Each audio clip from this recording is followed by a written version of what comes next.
grand requin blanc l'aperçoit en premier. Une ombre qui se déplace sous la surface d'une taille et d'une vitesse incroyables. Ce requin règne sur ces eaux depuis des millions d'années. Il n'a pas de prédateur naturel.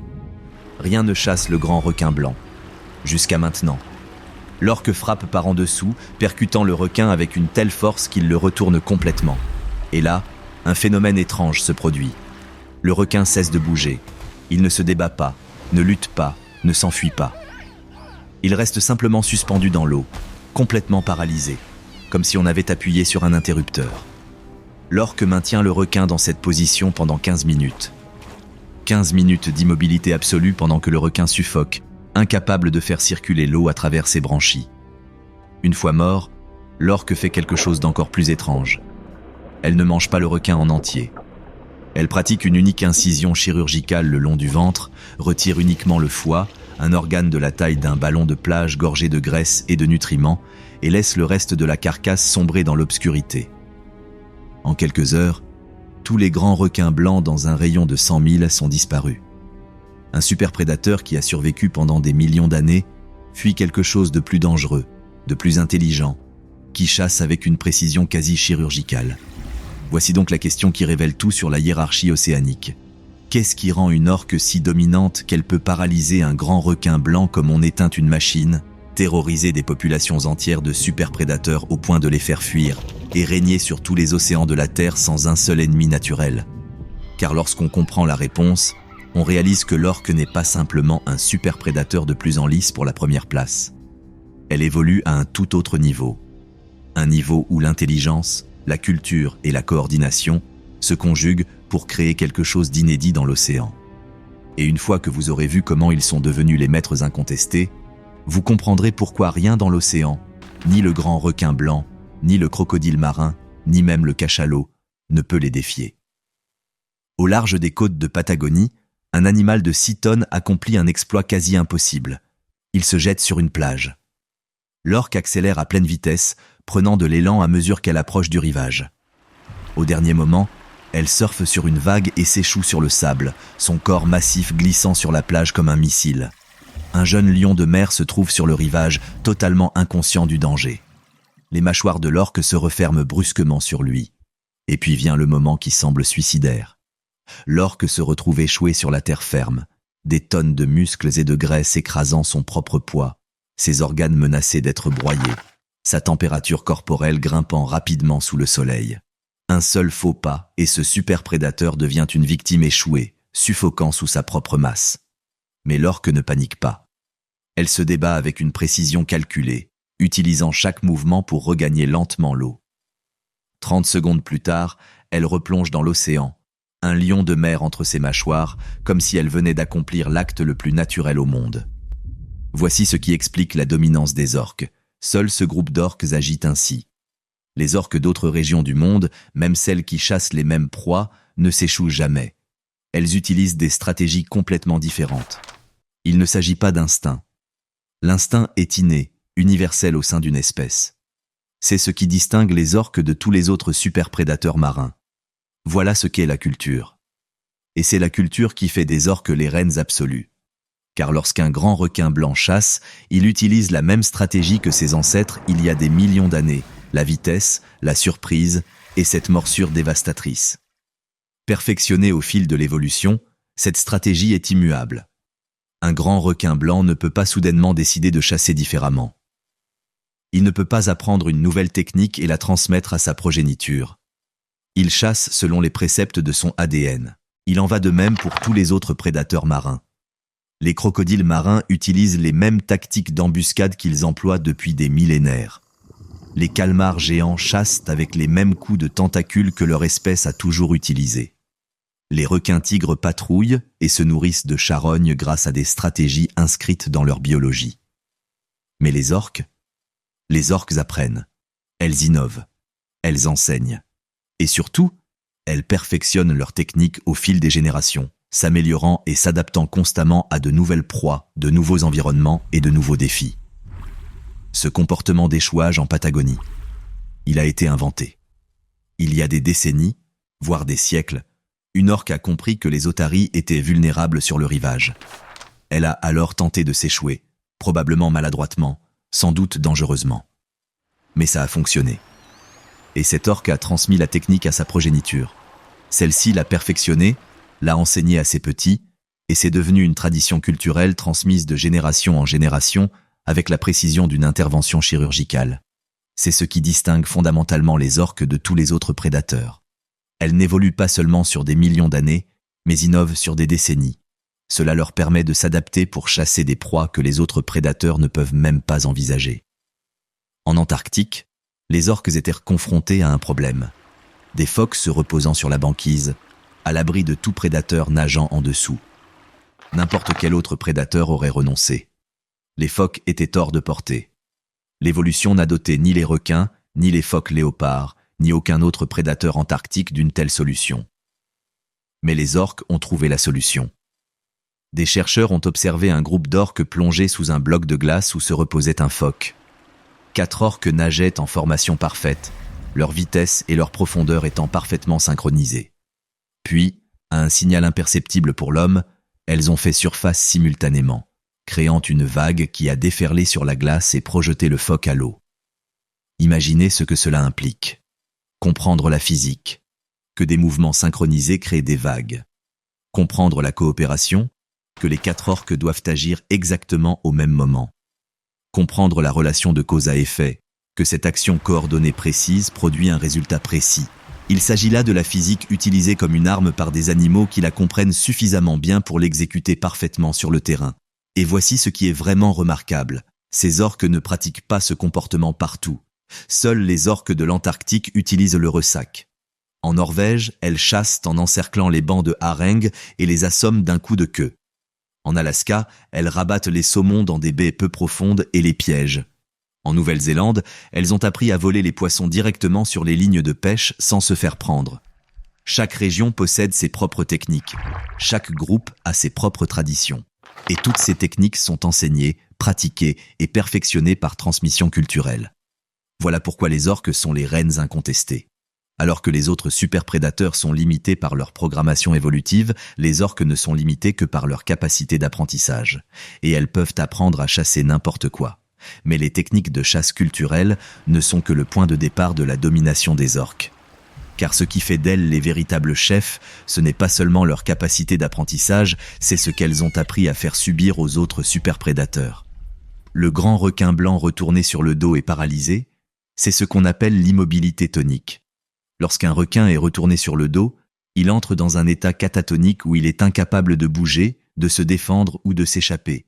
C'est une particularité biologique de sa physiologie. Et d'une manière ou d'une autre, les orques ont compris. Personne ne sait comment elles ont découvert cela. Peut-être qu'une orque a retourné un requin par inadvertance pendant une chasse et a remarqué qu'il avait cessé de se débattre.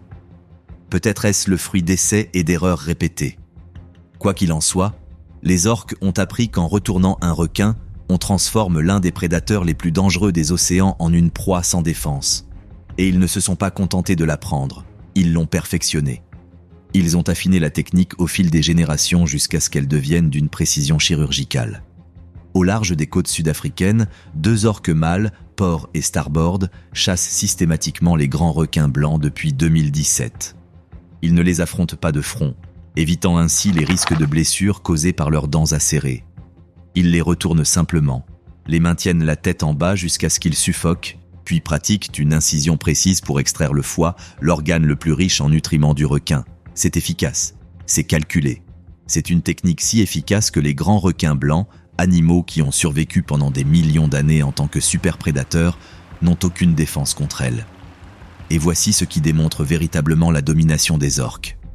Après l'arrivée de Port et Starboard dans une zone, les grands requins blancs ne l'ont pas seulement quitté temporairement. Ils ont complètement déserté la région. Des sites de rassemblement entiers, qui abritaient des dizaines de requins, se sont vidés. Certains requins ont modifié leur route migratoire pour éviter les zones de chasse de ces 2 orques. Imaginez ce que cela signifie. Un superprédateur qui règne sur les océans depuis des millions d'années est tellement terrifié par les orques qu'il modifie ses comportements, pourtant ancrés au fil de l'évolution. Les grands requins blancs n'évitent pas seulement une orque isolée. Ils réorganisent toute leur existence en fonction de la menace qu'elle représente. Et ce schéma se répète dans tous les océans. Là où les orques chassent, les superprédateurs fuient ou adaptent leur comportement pour les éviter. En Alaska, les loutres de mer, elles-mêmes superprédatrices d'invertébrés, passent plus de temps dans les forêts de varech peu profondes où les orques peinent à se déplacer.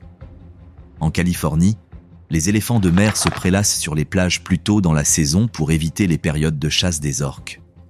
Dans l'océan austral, même les phoques léopards, redoutables prédateurs qui s'attaquent aux manchots et aux phoques plus petits, deviennent prudents et sur la défensive en présence d'orques. Le réseau trophique océanique n'est pas organisé selon la taille, la force de morsure ou l'âge évolutif. Il est organisé selon une règle simple.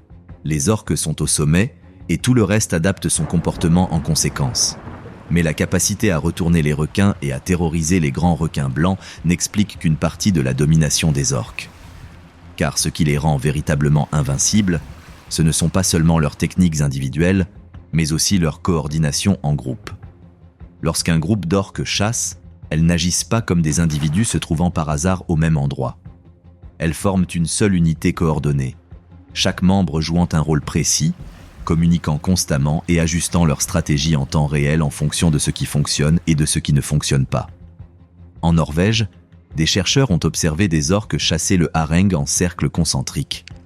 Voici comment cela fonctionne. Le groupe repère un banc de hareng, puis commence à nager en cercles autour. Les orques resserrent progressivement le cercle, comprimant des milliers de poissons en une boule dense et affolée. Puis, à tour de rôle, une orque se détache du cercle, remonte à la surface et frappe la boule de poisson avec sa queue. Un coup suffisamment puissant pour étourdir ou tuer des dizaines de poissons d'un coup.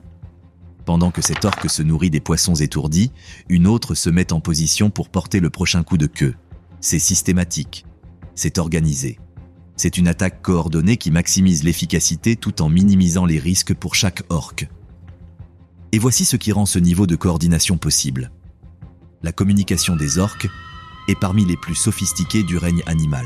Les orques produisent une gamme complexe de clics, de sifflements et de cris. Mais il ne s'agit pas de sons aléatoires. Chaque groupe possède son propre dialecte, un ensemble unique de cris que ses membres utilisent pour coordonner la chasse, maintenir les liens sociaux et se repérer dans leur environnement. Ces cris peuvent porter sur des kilomètres sous l'eau, permettant aux orques de rester en contact même séparés. Mais cela va plus loin. Les orques utilisent l'écholocation, le même sonar biologique que les autres cétacés à dents, mais avec une précision presque incroyable. Elles émettent des cliquetis rapides qui rebondissent sur les objets immergés et reviennent sous forme d'échos. En interprétant ces échos, les orques peuvent voir, dans l'obscurité la plus totale, détecter les poissons cachés dans les forêts de varech et déterminer l'anatomie interne de leur proie. Certains chercheurs pensent que les orques utilisent l'écholocation avec une telle précision qu'elles peuvent déterminer si un poisson possède une vessie natatoire, information qui leur permet d'évaluer si le poisson mérite d'être chassé. D'autres suggèrent que les orques peuvent même voir à l'intérieur de leur proie, identifiant leurs organes, leur structure osseuse et même si l'animal est gestant. Cela leur confère un avantage unique parmi les prédateurs, une information parfaite.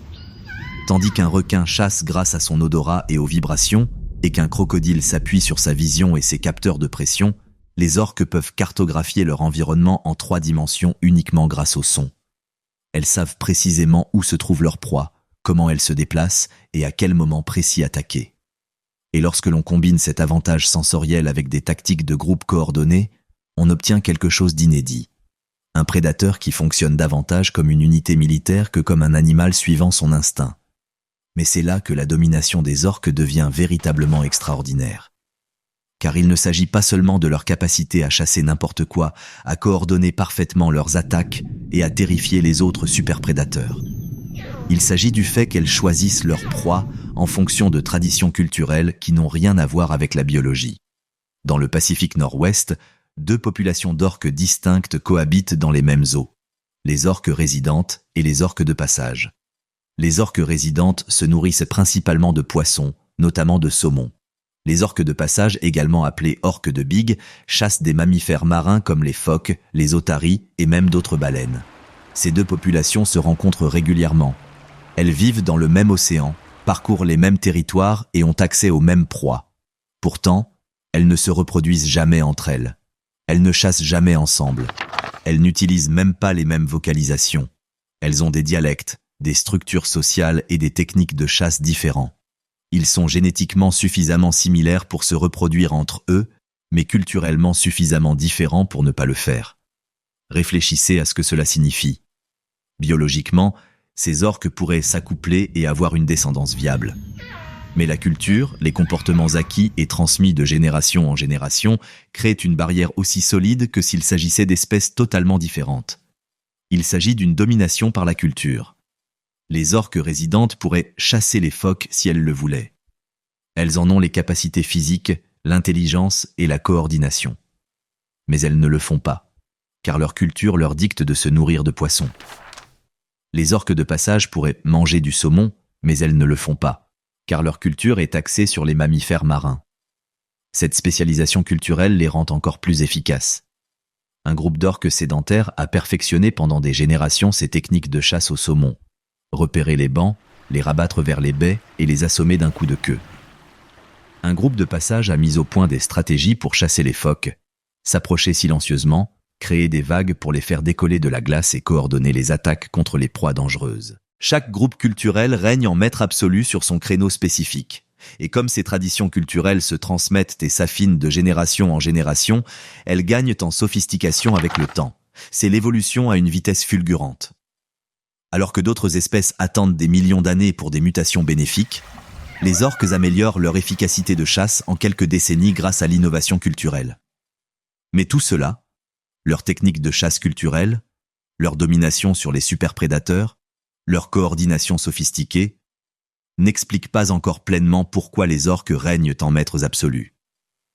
Car il existe un autre élément de preuve qui révèle leur intelligence remarquable. Ils choisissent de ne pas nous chasser. Pensez-y. Les orques partagent l'océan avec les humains depuis des millénaires. Elles ont croisé d'innombrables nageurs, plongeurs, surfeurs et pêcheurs. Elles pourraient tuer n'importe lequel d'entre nous en quelques secondes. Nous sommes plus lents que les phoques, moins agiles que les poissons et totalement sans défense dans l'eau. Mais il n'y a jamais eu d'attaque mortelle confirmée d'une orque sauvage contre un humain. Pas une seule, jamais. Ce n'est pas parce que les orques ne nous remarquent pas. Ce n'est pas parce que nous sommes trop petits ou trop étranges.